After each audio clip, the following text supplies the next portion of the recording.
Nous fêtons aujourd'hui Saint Clément. Alors je suis allé voir dans la grande collection de la vie des saints, les bollandistes, c'est fait par les bénédictins. Donc nous nous trouvons en 101, c'est la date de son martyre. Ouais, donc on voit toute la donc Saint Clément 101, toute la lignée. Il est mort sous Trajan. Ce qu'on peut dire de Saint Clément, c'est que c'est lui, le pape, donc, qui nous a envoyé Saint Denis et ses compagnons pour évangéliser la Gaule, et tout spécialement Paris. Il a été accusé de sacrilège, d'impiété, de désobéissance envers les édits des empereurs. Et il a été accusé aussi de blasphème contre les dieux. Et c'est pour cette raison qu'il a été donc il a été envoyé en exil. Il a été en exil parce qu'il n'a pas voulu sacrifier aux idoles, et spécialement envers l'empereur.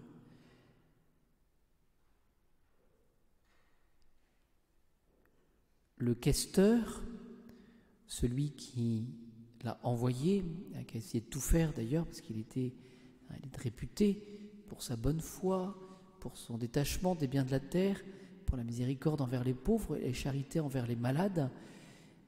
Il était connu pour cela, mais comme il refusait de sacrifier aux idoles, il a été envoyé en exil. Voilà. Et celui qui l'a envoyé, donc le questeur qui l'a envoyé en exil, a dit « J'espère que le Dieu que vous honorez ne vous abandonnera pas dans votre disgrâce. » Voilà. Donc c'est finalement, c'est la mort dans l'âme que ce questeur l'a envoyé donc en exil pour les travaux forcés. Il devait travailler plus particulièrement, donc on l'a vu un petit peu, donc pour travailler dans une carrière de marbre. Et alors qu'il travaillait et qu'il vivait une vie d'exil, eh bien il va faire un miracle, notre Clément, Saint Clément. C'est-à-dire qu'il fallait pour les prisonniers, les exilés, aller chercher de l'eau dans un endroit mal commode et lointain. Et donc, il va se mettre en prière et il va découvrir un agneau au loin, marquant du pied l'endroit d'une fontaine. Voilà. Et il va s'approcher donc de cet agneau et il va donc découvrir en tout cas cette eau. Et en exil, il va s'attirer les foudres de ces geôliers. Pourquoi ? Parce que beaucoup vont se convertir à notre Seigneur Jésus-Christ, voilà, au Sauveur. C'est ainsi qu'on décida, donc en 101, de lui mettre une ancre autour du cou et de le jeter, de le précipiter dans la mer. Voilà. Et c'est ainsi qu'il va continuer à faire de nombreux miracles à cet endroit où il avait été précipité. La conclusion, c'est que nous vénérons Saint Clément très souvent, puisqu'il est au canon de la messe.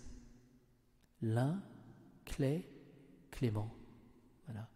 Et l'un et Clé, c'était les papes qui le précédaient, et Saint Clément donc est vénéré.